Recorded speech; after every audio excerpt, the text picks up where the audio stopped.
ചെങ്ങളായി ഗ്രാമത്തിന് നമ്മൾ സാധാരണ കഥാപ്രസംഗമൊക്കെ പറയുമ്പോൾ അതാ ആ കാണുന്നതാണ് മനോഹരമായ ചെങ്ങളായി ഗ്രാമം. പണ്ട് ഈ ഗ്രാമത്തിനൊരു പേരുണ്ടായിരുന്നു, തേൻ ഗ്രാമം, മധുരമൂറുന്നൊരു ഗ്രാമം. ആ കാഴ്ചയാണ് നമ്മൾ കാണുന്നത്. നമ്മൾ നിൽക്കുന്നതിന് പിന്നിൽ ഒരു വലിയ തറവാട് പ്രേക്ഷകർ കാണുന്നുണ്ട്. ഒരു പ്രേക്ഷകൻ ചോദിച്ചു, ആ തറവാട്ടിനൊരു കോളാമ്പി വെച്ചിട്ടുണ്ട്, അതെന്തിനാണ് എന്ന് ചോദിച്ചു. ആ കോളാമ്പി വെച്ചിരിക്കുന്നത് എന്തിനാ? ആ, ഭക്തിഗാനമുണ്ട്. കാരണം തൊട്ടപ്പുറത്തൊരു ചെറിയ കാവുണ്ട്. അപ്പോൾ ആ കാവില് എല്ലാ ദിവസവും പൂജ, എല്ലാ ദിവസവും വിളക്ക് വയ്ക്കും, എല്ലാ ദിവസവും പാട്ടും കേൾക്കും, എല്ലാ ദിവസവും പാട്ടുണ്ട്. അപ്പോൾ ഈ തറവാടിൻ്റെ ഒരു പ്രാധാന്യമുണ്ട്. ആ തറവാടിൻ്റെ ഒരു പ്രാധാന്യത്തെക്കുറിച്ച് എന്തോ പറഞ്ഞു. ഈ തറവാടിൻ്റെ ഒരു പ്രാധാന്യം ചുരുക്കി പറയാൻ ഇവിടെ ദേവിയാണ് പ്രതിഷ്ഠ. ആ, ദേവി ഐതിഹ്യം പറയുന്നതാണെങ്കിൽ ദേവി ഇവിടെ വന്ന് ദാഹജലം കേട്ടു. ആ ദാഹജലം എടുക്കാൻ അമ്മ ഈ കേട്ടു എന്ന് പറഞ്ഞു ചോദിച്ചു. അതെ, ചോദിച്ചു. ദാഹജലം എടുത്തു വരുമ്പോൾ ദേവിയെ കാണാനില്ല. അങ്ങനെ ദേവി ഇവിടെ ചൈതന്യം കൂടിയിരുന്നു എന്നാണ് വിശ്വാസം. പിന്നെ പ്രശ്നവശാൽ ഈ തറവാടിന്റെ ഒരു രാഷ്ട്രീയ ചരിത്രം ഉണ്ടല്ലോ. തറവാടിന്റെ രാഷ്ട്രീയ ചരിത്രം എന്ന് പറഞ്ഞാൽ ഇന്ന് ഈ കാണുന്ന ബാലാർക്ക കിരണങ്ങളെ വെട്ടിത്തിളങ്ങുന്ന ഈ സൗധം ഉണ്ടാക്കിയത് നമുക്കിന്ന് അറിയപ്പെടുന്ന ഒരു കാരണവരുണ്ട്, കുഞ്ഞിരാമൻ നമ്പ്യാർ. അദ്ദേഹത്തിന്റെ മകനാണ് ചെങ്ങളായി ഗ്രാമപഞ്ചായത്തിന്റെ ആദ്യത്തെ പഞ്ചായത്ത് പ്രസിഡന്റ്. അദ്ദേഹത്തിന്റെ രാഷ്ട്രീയ പ്രബുദ്ധത അദ്ദേഹത്തിന്റെ മാത്രമല്ല, നമ്മളെ നാടിന്റെ തവറൂലിന്റെ ചെങ്ങളായി ഗ്രാമപഞ്ചായത്തിന്റെ ഈ പ്രദേശത്തിന്റെ രാഷ്ട്രീയ പ്രബുദ്ധത വളരെ വലുതാണ്. എത്ര വർണ്ണിച്ചാലും മതിയാവാത്തതാണ്.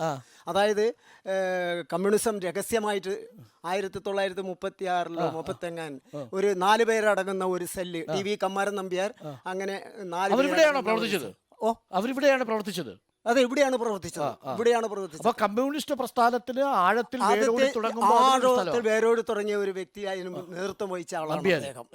അപ്പൊ അങ്ങനെ ഒരു വലിയ രാഷ്ട്രീയ ചരിത്രമുള്ള തേൻ ഗ്രാമം എന്നറിയപ്പെടുന്ന ചെങ്ങളായി ഗ്രാമം. അദ്ദേഹം സ്വാതന്ത്ര്യ സമര ഭടനും കൂടിയാണ്, ഫ്രീഡം ഫൈറ്ററാണ്. കാരണവരുടെ പേരെന്താ? ടി.വി. കമ്മാരൻ. അങ്ങയുടെ പേര് നാരായണ നമ്പ്യാർ. അപ്പൊ നാരായണ നമ്പ്യാർ ഈ ഭാഷ പറയുന്നത് ബാലാർക്ക കിരണങ്ങളേറ്റ് എന്നൊക്കെ പറയുമ്പോഴേ എങ്ങനെയാ എഴുതാറുണ്ടോ? അത്യാവശ്യം ചെറുത് മാത്രം. റിട്ടയർഡ് ഉദ്യോഗസ്ഥനാണ്. ബാലാർക്ക കിരണങ്ങളേറ്റ് തിളങ്ങുന്ന ഈ എന്ന് പറഞ്ഞപ്പോൾ എനിക്കത് ഇഷ്ടപ്പെട്ടു. അപ്പം വളരെ ഇഷ്ടമാണ് എഴുതാനും വായിക്കാനും ഒക്കെ. ഇപ്പോഴും രാഷ്ട്രീയമൊക്കെ നിരീക്ഷിക്കുന്നുണ്ട്. അല്ലേ? മെമ്പറായിരുന്നു. അപ്പൊ ഇവിടുത്തെ മെമ്പറായിരുന്നു. ഇപ്പം പഞ്ചായത്ത് പോയത് UDF-നാ. പഞ്ചായത്ത് LDF-ന്. അല്ല, പഞ്ചായത്ത് LDF-നാ. LDF ആണ്. ഓ, അത് ശരി. അപ്പൊ പഞ്ചായത്ത് UDF പിടിച്ചിട്ടുണ്ടോ എപ്പോഴെങ്കിലും? അല്ല, ടി.വി. കമ്മാരൻ നമ്പ്യാർ എന്ന് പറയുന്നത് ഇവിടുത്തെ ആദ്യത്തെ കമ്മ്യൂണിസ്റ്റുകാരനാണ്. അപ്പൊ ഇവിടെ ഒരു കമ്മ്യൂണിസ്റ്റ് പാരമ്പര്യമുള്ള സ്ഥലമാണ്. അപ്പൊ MV ജയരാജന് സാധ്യതയുള്ള സാധ്യതയാണ്. 100% സാധ്യത. പക്ഷേ നേരത്തെ പറഞ്ഞത്, പക്ഷേ ഈ സ്ഥലത്ത് നിന്നും കഴിഞ്ഞ തവണ സുധാകരന് കൂടുതൽ വോട്ട് കിട്ടി.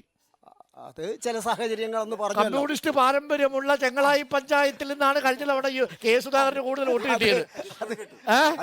അതിപ്പോഴും കിട്ടും. കിട്ടുന്നു പ്രതീക്ഷിക്കുന്നില്ല. കമ്മ്യൂണിസ്റ്റ് ഗ്രാമം പോലെ കെ സുധാകരന് വോട്ട് ചെയ്തു. അത് കാക്കക്ക് തൻകുഞ്ഞ് പൊൻകുഞ്ഞ് അതാണ് പറയുന്നവര്. സുധാകരൻ പക്ഷായതുകൊണ്ട് അങ്ങനെ പറയും, ഞാൻ ജയരാജൻ പക്ഷ, അതുകൊണ്ട് അങ്ങനെ പറയും. അപ്പോ